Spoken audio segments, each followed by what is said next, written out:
Hello friends, welcome back to my YouTube channel wing study.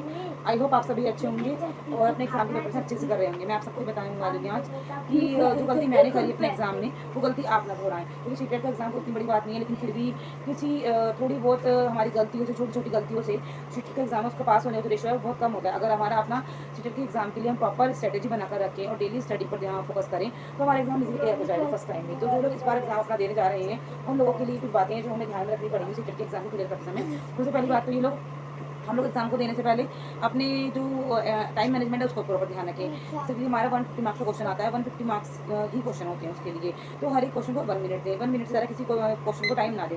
अगर हम लोग किसी भी क्वेश्चन को 1 मिनट से ज़्यादा टाइम देते तो जो आगे आने वाले क्वेश्चन हैं उनका सारा टाइम हमारा एक ही क्वेश्चन रहता है। दूसरी बात, अगर हमारा CDP का पैराग्राफ अच्छा है तो आप CDP पहले कीजिए, नेक्स्ट आप कीजिए अपनी हिंदी। तो सबसे पहले हम हिंदी में ध्यान रखें। हिंदी के आपको पैराग्राफ को रीड करते हुए पहले क्वेश्चन को पढ़िए, देन उसके क्वेश्चन को उसके पैराग्राफ को रीड करिए। क्योंकि जैसे अगर आप क्वेश्चन को पढ़ लेंगे तो क्वेश्चन को पढ़ने के बाद जो आपके पैराग्राफ है उसमें से जो लाइन आती रहेंगे आप उनको अंडरलाइन करते चलिए, तो आपके इजीली जो क्वेश्चन के आंसर आपको इजीली मिल जाएंगे। आपको सारे पैराग्राफ माइंड होगी। पहले आप पैराग्राफ रीड करेंगे, उसके बाद आप क्वेश्चन रीड करेंगे, आप उसके फिर आंसर को मार्क करेंगे। तो बेहतर ये है कि आप पहले पैराग्राफ क्वेश्चन को रीड करिए, फिर उसके पैराग्राफ को रीड करिए। और ऐसे ही आप इंग्लिश पर ध्यान दीजिए। सबसे बड़ी बात, जो इंग्लिश के क्वेश्चन होते हैं कुछ कुछ सिमिलर होते हैं, हिंदी से रिलेटेड होते हैं। आप एक बार अपनी भाषा जाकर चेक करिए।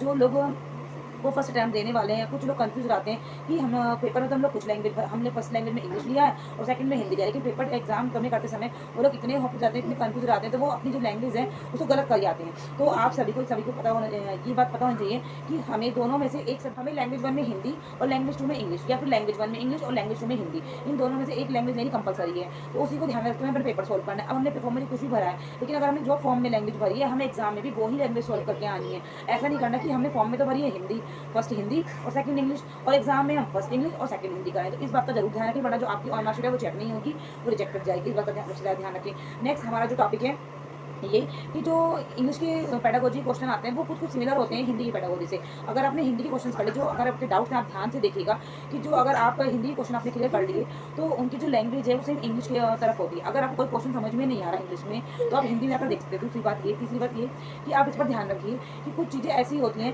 कि अगर जो स्टेट है वो हिंदी में ही कुछ और देता है और इंग्लिश में कुछ और देता है उसका मीनिंग। तो जो अगर आपकी मेरी कॉपी चेक होगी उसमें जो क्वेश्चन का जो आंसर होता है वो हमेशा इंग्लिश को मायने रखकर इंग्लिश में मार्क्स दिए जाते हैं। अगर हमारा स्टेट में हिंदी में क्वेश्चन गलत है तो हिंदी चेक नहीं होगी, बल्कि इंग्लिश के क्वेश्चन को मायने रखो, इंग्लिश के क्वेश्चन को ऊपर रखा जाएगा। इसीलिए अगर आपको कोई क्वेश्चन में डाउट हो रहा है, कुछ क्वेश्चन में कंफ्यूजन हो रहा है, कुछ समझ में नहीं आ रहा, तो आप इंग्लिश में जाकर चेक करिए और इंग्लिश में जाकर उसका अकॉर्डिंगली उसका आंसर दीजिए। लास्ट सबसे बड़ी बात, SST को सबसे लास्ट में कीजिए क्योंकि उसमें सबसे ज़्यादा क्वेश्चन होते हैं, 60 मार्क्स का रेशो होता है। अगर आपको कोई क्वेश्चन समझ में नहीं आ रहा उसको वहीं छोड़ दीजिए, नेक्स्ट आपको क्वेश्चन पढ़ जाइए। और पेपर में कोई भी नेगेटिव मार्किंग नहीं, किसी तरह की नेगेटिव मार्किंग नहीं है। क्योंकि कुछ ऐसे बच्चे ऐसे होते हैं जो लोग पेपर छोड़ाते हैं। जैसे फर्स्ट टाइम मैंने दिया था, मैंने भी मुझे पता नहीं था उस टाइम मैंने कुछ क्वेश्चन लेफ्ट हुए। तो बेहतर ये है कि अगर हम लोग बिना लर्न करे हमें कुछ क्वेश्चन नहीं आते तो आप ऐसे बबल्स फिल कर सकते हैं। अगर हमें 10 क्वेश्चन भी ऐसे फिल किए उसमें से 5 क्वेश्चन भी दिखे तो एटलीस्ट हमें 5 मार्क्स तो मिलेंगे। तो बेहतर ये कि कोई भी क्वेश्चन को ना छोड़े, हर एक क्वेश्चन को अटैम्प्ट करें किसी भी टॉपिक को सॉल्व करने के लिए। सबसे पहले उसको कॉपी में डायरी में नोट कर लीजिए कि हमने आज टॉपिक ये वाला क्लियर करा है और आज हमने कल हमें ये वाला टॉपिक करना है। तो जो आप टॉपिक करते जाएंगे उन पर मार्क लगाना चाहिए, जो टॉपिक रह जाएंगे आप उनको ध्यान से कीजिए। जब आप PYQ सोल्व करें तो PYQ में देखिए कि आपके कौन से क्वेश्चन में डाउट ज़्यादा आ रहे हैं, उनकी जो टॉपिक्स हैं वो आप यूट्यूब पर सर्च कीजिए और उनको अच्छे से रीड करिए कि हमारे टॉपिक्स कहाँ गलते हैं। जब आप PYQ सोल्व करेंगे तो जो उनका विश्लेषण है, उनकी जो व्याख्या है वो बुक के पीछे दी होती है। आप वहाँ ध्यान से पढ़िए कि कौन से क्वेश्चन को ज़्यादा क्यों दिक्कत आ रही है, या उसका जो हमारा क्वेश्चन में जो आंसर है वो क्यों गलत आ रहा है, ऐसा क्या है इस क्वेश्चन के आंसर में। सही पब्लिकेशन की बुक लीजिए जिससे आप प्रैक्टिस अच्छे से करेंगे और आपका पेपर अच्छे से क्लियर होगा। आई होप आप सभी को मेरी इन्फॉर्मेशन अच्छी लगी और आपके ये काम आए मेरी इन्फॉर्मेशन। तो प्लीज़ लाइक सब्सक्राइब करना ना भूलें और मिलते हैं नेक्स्ट ब्लॉग में।